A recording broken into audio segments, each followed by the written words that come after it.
All right, so we've got to look into an open letter written to the public by Mazi Nnamdi Kanu. Who is Mazi Nnamdi Kanu? Mazi Nnamdi Kanu is a Nigerian citizen, a UK citizen, and from Igbo ethnicity in Nigeria. Mazi Nnamdi Kanu is a man who asked the federal government of Nigeria to treat his people just like the way she is treating other citizens. But unfortunately, the government refused to do the needful. And Mazi Nnamdi Kanu has presented a very clear and acceptable evidence that the federal government of Nigeria is working as hard against the Igbo people. The federal government of Nigeria is marginalizing the Igbo race, and this is undeniable fact. It is very clear that even the federal government cannot deny it. An attempt to deny or to cover it up will make you that is standing to defend the federal government as someone who looks like you are having some mental problem, because the evidence is overwhelming. Now, Mazi Nnamdi Kanu asked for the federal government to take care of his people just like he's doing to every other citizen, and the federal government declined. Mazi Nnamdi Kanu now asks for restructuring. What is the meaning of restructuring?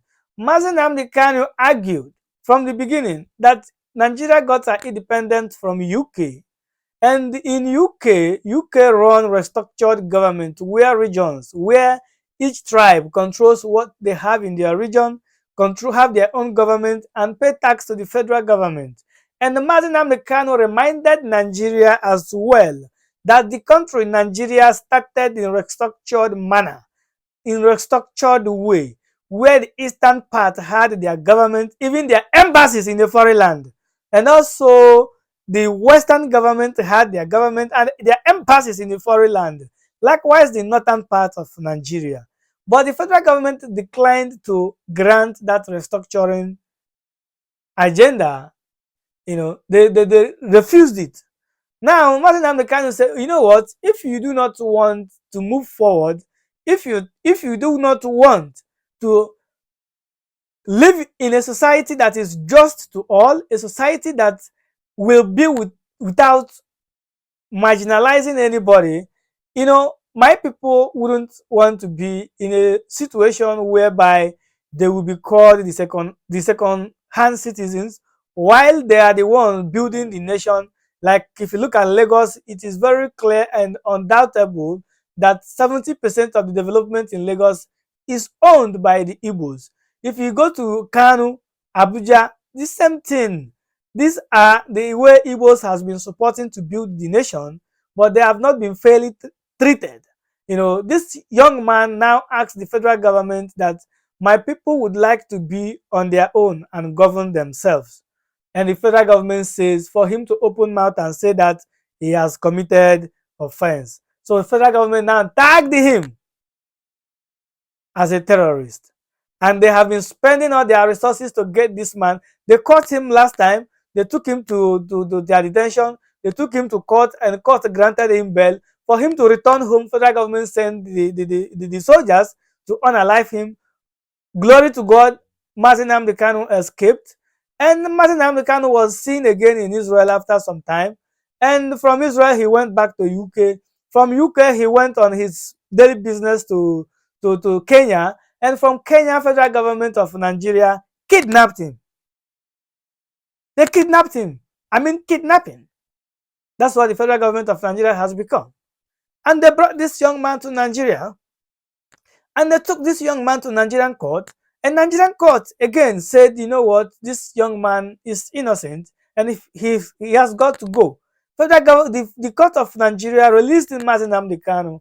And the Mazi Nnamdi Kanu, on his way out of the court, the federal government security service known as DSS double-crossed the officers and arrested Mazi Nnamdi Kanu again, took him to detention. He has been there for long, and they charged him to court. If Mazi go to court, what they will say is he has 20 count charges.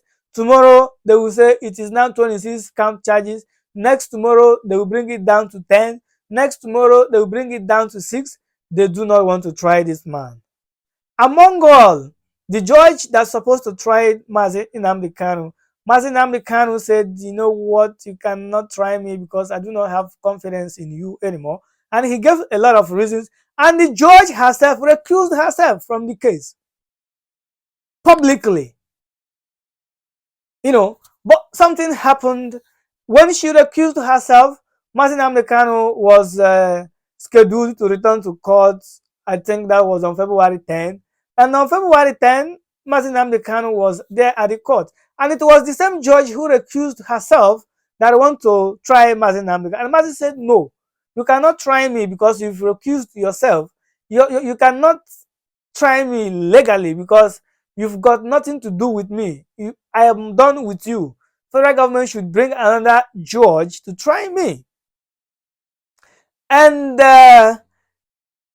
the judge have got to adjourn the case of Mazi Nnamdi Kanu to future notice. That is, no specific date was mentioned.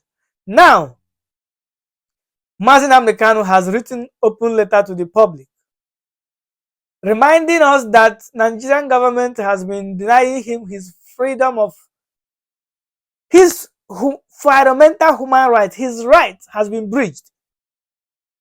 The federal government has refused to try him, but they detained him without allowing him to go, without even obeying the court order that declared that Mazi should go, without even obeying the recent court order that allows his lawyers access to him without the federal government monitoring what they are saying with videos, camera, and many other gadgets.